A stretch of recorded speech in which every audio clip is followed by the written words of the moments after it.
देश के 543 लोकसभा सीटों पर गिनती जारी है। देखिए बिहार की अगर बात करें तो 40 लोकसभा सीट में एनडीए बिहार में अच्छा परफॉर्मेंस करते हुए दिख रहा है। खासकर एनडीए के सहयोगी दल जेडीयू जो है उसकी स्थिति काफी अच्छी है। नीतीश कुमार की बल्ले बल्ले होने वाली है। नीतीश कुमार जो है वह काफी खुश होंगे क्योंकि उनके जो प्रत्याशी हैं वह लगातार बढ़त बनाए हुए हैं और बिहार की जो स्थिति सामने आ रही है, यानी कि नीतीश कुमार की पार्टी जेडीयू जो है अपने 16 सीटों में 15 सीटों पर आगे है। देखिए नीतीश कुमार को लेकर, उनकी पार्टी जेडीयू को लेकर, बिहार में उनकी स्थिति को लेकर बात करने के लिए मेरे साथ मेरे सहयोगी उदित आर्यन मौजूद है। क्या लग रहा है, नीतीश कुमार की बल्ले बल्ले हो गई है और एनडीए की हालत जो है खराब होते दिख रही है भारत में, तो क्या नीतीश कुमार जो है बड़े फैक्टर साबित हुए बिहार में? क्या नीतीश कुमार के नाम पर वोट मिला? क्या मोदी को लोगों ने नकार दिया? देखिए ये सब बात तो अपने जगह पर है, कौन किसको नकारा, मोदी जी को कितना नकारा गया, जब चुनाव परिणाम आ जाएगा शाम के 3, साढ़े 3, 4 बजे तक, तब इस पर हम खुलकर चर्चा कर पाएंगे। लेकिन इतना तो हम इस वीडियो में जरूर चर्चा करेंगे अपने दर्शकों से कि नीतीश कुमार और तेलुगु देशम पार्टी के Chandrababu Naidu will be the game changer.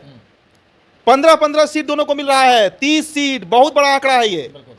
अभी तक जो रुझान आया है, जितने सीटों पर काउंटिंग चल रही है, उसके अनुसार बीजेपी को 289 सीट्स, एनडीए को माफ कीजिएगा 289 सीट्स, मैंने बीजेपी कह दिया, एनडीए, और अब एनडीए और बीजेपी का अंतर भी दिखेगा।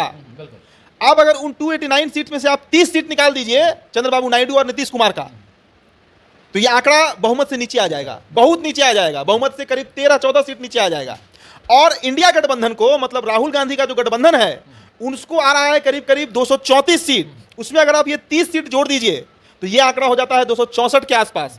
और अब देखिए बिहार में टेंशन बीजेपी को ये नहीं है कि हमको 12 सीट आ रहा है, नीतीश जी को 15 सीट आ रहा है। टेंशन इस बात का है कि अब नीतीश कुमार करेंगे क्या। बीजेपी को टेंशन इस बात का है कि अब चंद्रबाबू नायडू क्या करेंगे। लोजपा 5 सीटें जीत रही है, नीतीश 15 सीटें जीत रहे हैं, 20 सीट तो बिहार में गठबंधन को आ रहा है और 10 से 11 सीट आ रहा है बीजेपी को और 1 सीट पर जीतन राम मांझी। तो इसीलिए हम कह रहे हैं कि आज से भाजपा का जतरा बिगड़ गया बिहार में और पूरे देश में। देखिए अभी तक जो रिजल्ट है उसके अनुसार अगर सब ऐसे ही चला तो नरेंद्र मोदी अगली बार फिर देश के प्रधानमंत्री पद पर शपथ लेंगे। सरकार कमजोर रहेगी आंकड़ों के अनुसार, संख्या के अनुसार, नंबर ऑफ एमपीज के अनुसार, लेकिन जोड़ तोड़ के ही जब 1999 में वाजपेयी जी 180 सांसदों के साथ ही सरकार बना लिए थे 13 पार्टी के जोड़कर, तो ये गवर्नमेंट तो आराम से बन जाएगी। बीजेपी का अपना 240 के आसपास आंकड़ा है। लेकिन अब सवाल उठता है कि नीतीश कुमार कितना कॉम्प्रोमाइज करेंगे। देखिए नीतीश कुमार कल ही दिल्ली गए हुए थे, खबर शाम तक आया है कि नीतीश कुमार और बीजेपी में बात नहीं बनी है। क्या बात था कि नहीं बना भाई, अब तो नीतीश कुमार का सब बात बीजेपी को मानना पड़ेगा। अगर नीतीश कहेंगे कि बिहार में विधानसभा भंग कराइए तो बीजेपी को भंग भी कराना पड़ेगा, पक्के तौर पर मानकर चलिए। इसीलिए हम कह रहे हैं कि नीतीश कुमार का भाव बहुत बढ़ गया। और देखिए इसके लिए हम चर्चा शुरू से कर रहे थे कि बिहार में एनडीए 24 सीटों पर और महागठबंधन 56 सीटों पर चुनाव लड़ रही है। जो 16 सीट नीतीश के थे उसको मैं महागठबंधन के साथ जोड़ रहा था, इसीलिए जोड़ रहा था। एक और बात गौर कीजिए शुभम, क्या नीतीश कुमार के जो वोटर बिहार में रहे, जिस वोटर को लवकुश कहा जाता है, धानुक वोटर कहा जाता है, क्या वो बीजेपी की तरफ टर्नआउट हुए? अब उत्तर मिल रहा है कि नहीं टर्नआउट हुए। अगर टर्नआउट हुए होते तो बीजेपी को भी 11 सीट और जदयू को 15 सीट नहीं आ रहा होता, नहीं आ रहा होता ये सीट ना। अगर टर्नआउट हुए थे तो बीजेपी को भी 15-16 सीट यहां पर आ रहा होता, लेकिन वो तो आ नहीं रहा है। नीतीश कुमार के साथ भाजपा के वोटर जुड़े, नीतीश कुमार के साथ लोजपा के वोटर भी जुड़े, लेकिन भाजपा के साथ कितने वोटर जुड़ पाए नीतीश कुमार के, ये बड़ा विषय है। और इन सब के बीच आप अगर वोटिंग परसेंटेज की बात करें तो सबसे बड़ी पार्टी बिहार में राष्ट्रीय जनता दल बनकर उभरी है। 22.8% वोट अकेले आरजेडी को आया है, 20.6% वोट बीजेपी को आया है और 18.5% वोट जेडीयू को आया है। तो अब जदयू एक बात बताइए कि आप छोटे भाई की भूमिका में डाल रहे थे नीतीश कुमार को, कहा जा रहा था कि नीतीश कुमार का वोट लगातार गिर रहा है, तो भाई आपसे तो मात्र 1.5% ही वोट शेयर कम है नीतीश कुमार का, आप नीतीश कुमार क्यों सुनेंगे? और अगर बीजेपी 272 का आंकड़ा पार कर गई होती तब खेल दूसरा होता। देखिए मैं बार बार इस बात पर जोर दे रहा हूं, बीजेपी अगर खुद बहुमत का आंकड़ा पार कर गई होती तब खेल दूसरा होता। अभी बीजेपी बहुमत के आंकड़े से करीब करीब 32 सीट पीछे है, 32 सीट पीछे है। और वो सीट अगर नीतीश और ये चंद्रबाबू नायडू खींच लेते हैं तो बीजेपी का कितनों चिराग साथ दे, और चिराग भी कितना दिन साथ देंगे, अब इस पर भी सवाल उठने लगेगा, इस पर भी सवाल उठने लगेगा। क्या यह संभावना नहीं जताई जानी चाहिए कि अगर इंडिया गठबंधन की सरकार केंद्र में बन रही है, नीतीश कुमार, चंद्रबाबू नायडू जैसे नेता अगर इंडिया गठबंधन को समर्थन दे रहे हैं, तो फिर चिराग इंडिया गठबंधन में कितना देर टिकेंगे? उनके पास खुद के 5 सांसद हैं, उनको खुद केंद्र में मंत्री बनना है, वो क्यों रहेंगे इंडिया गठबंधन के साथ, विपक्ष में क्यों बैठेंगे? ये सवाल अब उठने लगेगा। तो बहुत तरह का खेल देखिए इस लोकसभा में हो गया। बीजेपी का जतरा सुबह से बिगड़ गया। जब वोट काउंट शुरू हुआ उस समय से ही हम लगातार इस पर चर्चा कर रहे थे। और जो बीजेपी 11 सीट जीत रही है उसमें भी देखिए अभी कई सीटें ऐसी हैं, अब ऐसे बक्सर का उदाहरण लीजिए, अभी वहां मिथिलेश तिवारी मात्र 1200 वोट से आगे चल रहे हैं अभी, जबकि अभी रामगढ़ का बैलेट नहीं खुला है, रामगढ़ का पूरा सुधाकर सिंह का इलाका है, अभी वहां खुलेगा तो मिथिलेश तिवारी बहुत पीछे फेंका सकते हैं, हो सकता है हार जाए वो सीट, तो फिर बीजेपी 1 सीट और कम हो जाएगा, 1 सीट और कम हो सकता है। तो इस तरह का भी 2-4 सीट जो है वो फंसा हुआ है बीजेपी का अभी। मतलब अभी भी सटीक तौर पे कहना है कि बीजेपी 11 का 11 सीट निकाल रही है गलत है। बेगूसराय भी फंसा हुआ है, बेगूसराय में पीछे चल रहे हैं गिरिराज से, तो बहुत सीट फंसा हुआ है बीजेपी का भी।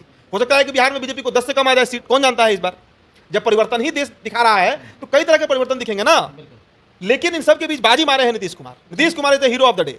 नीतीश कुमार की चर्चा हो रही है, तेजस्वी यादव की बात कर लेते हैं। तेजस्वी यादव 8 सीट पर आरजेडी आगे चल रही है, कहाँ 0 सांसद वाली पार्टी अब 8 सीट पर आ गई है, क्या कुछ कहेंगे? तेजस्वी यादव का जनसभा काम कर गया, 200 प्लस रैली जो है वह काम कर गया, मुकेश सहनी के साथ घूमना सफल होते हुए दिख रहा है। देखिए सब काम किया है, महंगाई बेरोजगारी सब काम किया है, इसमें कहीं दो राय नहीं। तेजस्वी का रैली काम किया, तेजस्वी का रोजगार देना काम किया। तेजस्वी यादव को मैंने आज से जिस दिन एग्जिट पोल कर रहा था उस दिन भी मैंने कहा था कि तेजस्वी यादव आज बिहार के स्थापित लीडर के तौर पे खुद को कर चुके हैं। 2020 के विधानसभा चुनाव में भी तेजस्वी ने अपना परफॉर्मेंस दिखाया और 2024 के लोकसभा चुनाव में तेजस्वी ने दिखा दिया कि बिना किसी के मदद के राहुल गांधी कितना बार बिहार आए, लेकिन तेजस्वी ने नकेल कस दिया भाजपा पर, तेजस्वी ने अकेले नकेल कस दिया। तो तेजस्वी यादव आज एक बड़े नेता के रूप में उभर कर सामने आए। और 8 सीट का जो आप जिक्र कर रहे हैं शुभम, आप उसमें बक्सर का सीट भी मान कर चलिए कि आरजेडी जीत सकती है। अभी काउंटिंग शुरू हुआ है ब्रह्मपुर से, वो बीजेपी का एरिया है, बक्सर पहुंचेगा, डुमराव होते हुए बक्सर जाएगा और फिर बक्सर के बाद रामगढ़ का खुलता है। हर बार यही ट्रेंड देखा गया है। रामगढ़ में अकेले 2.5 से 3 लाख के आसपास वोटर हैं और वो पूरा इलाका सुधाकर सिंह का इलाका है। इसलिए मैं कह रहा हूं कि बक्सर भी मानकर चलिए कि आरजेडी जो है वो सीट जीत रही है, बक्सर भी हारने वाली नहीं है। तो 9 सीट तो आरजेडी का हो जा रहा है, कांग्रेस का 1 से 2 सीट रहेगा ही रहेगा, लेफ्ट का भी 1 सीट है।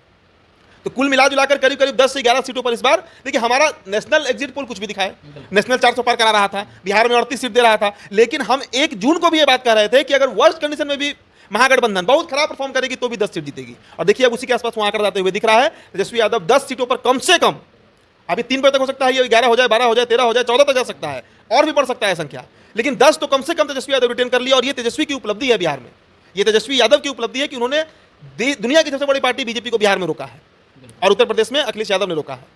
चलिए, तो कहीं ना कहीं भाजपा ने प्रदेश अध्यक्ष के रूप में, उप मुख्यमंत्री के रूप में सम्राट चौधरी को स्थापित किया, लेकिन जी अभी कई तरह के पोस्ट भी सोशल मीडिया पे आ रहे हैं। अभी ये भी हो सकता है कि नीतीश कुमार 2-3 दिन अमित शाह का फोन नहीं उठाएंगे, नीतीश कुमार 2-4 दिन नरेंद्र मोदी का फोन नहीं उठाएंगे, अब सीधा मुंह बात नहीं करेंगे। भाई 15 सांसद है, उनका आंकड़ा 240 के आसपास रुका हुआ है, क्यों सुनेंगे नीतीश, क्यों सुनेंगे नीतीश? नीतीश को अब क्या गरज है? 272 का आंकड़ा थोड़े भाजपा पार कर रही है कि नीतीश कुमार ना चाहते हुए भी बीजेपी के साथ सटे रहेंगे। 4000 पार करवा रहे थे। देखिए नीतीश कुमार के बारे में कोई आकलन गलत होता है बिहार में, बिहार की शुरुआत और अंत नीतीश कुमार ही होते हैं, जान लीजिए। आप समझिए, नीतीश कुमार लगातार भाजपा का मजाक उड़ाए हैं। 4000 पार एक बार नहीं बोले हैं, कई मंचों से बोले हैं। ये तंज था बीजेपी के ऊपर कि 400 पार का जो बीजेपी नारा दे रही थी उस पर तंज था नीतीश कुमार कि 4000 पार कर जाएंगे, 4000 पार कर जाएंगे। पीएम मोदी को सीएम तक बना रहे थे वो, याद कीजिए। ये नीतीश कुमार का बयान है, मेरा बयान नहीं है। वो सारा कमेंट्री था, वो सारा कमेंट था नीतीश कुमार का। और आज अगर मुझसे पूछा जाए कि भारत का सबसे मतलब हैप्पी नेता कौन होगा, सबसे खुश नेता कौन होगा, तो वो नेता नीतीश कुमार है। नीतीश कुमार के नासूर की तरह उन्होंने नरेंद्र मोदी को समझाया शुरू से।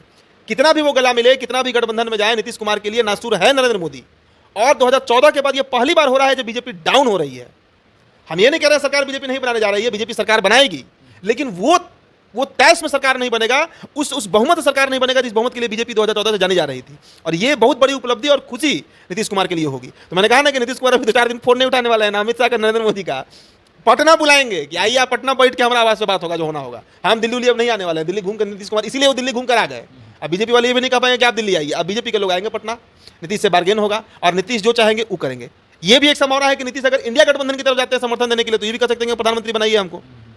राहुल गांधी तो नहीं ना बनेगा प्रधानमंत्री, कांग्रेस कर रही है इस बात को, तो नीतीश ये भी डिमांड रख सकते हैं कि हमको बनाइए प्रधानमंत्री, हमको बनाइए प्रधानमंत्री। अब क्या बचा है बिहार में?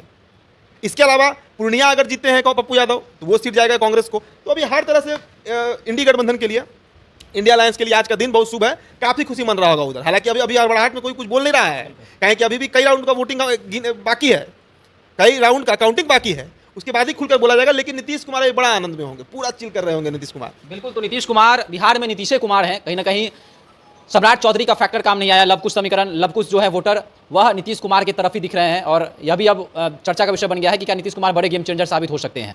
और नीतीश कुमार की पार्टी के जो प्रत्याशी हैं वह लगातार सभी सीटों से आगे चल रहे हैं, एक सीट को छोड़कर 15 सीटों पर नीतीश कुमार के प्रत्याशी आगे चल रहे हैं। तो शुरुआती रुझान सामने आ रहे हैं और कहीं ना कहीं एनडीए को बड़ा घाटा लोकसभा चुनाव में दिख रहा है। 543 सीटों में एनडीए जो है वह अभी 290 सीटों पर आगे चल रही है, तो वहीं पर आईएनडीए गठबंधन जो है 232 सीटों पर आगे है। तो आईएनडीए गठबंधन को बड़ी बढ़त, बड़ा फायदा।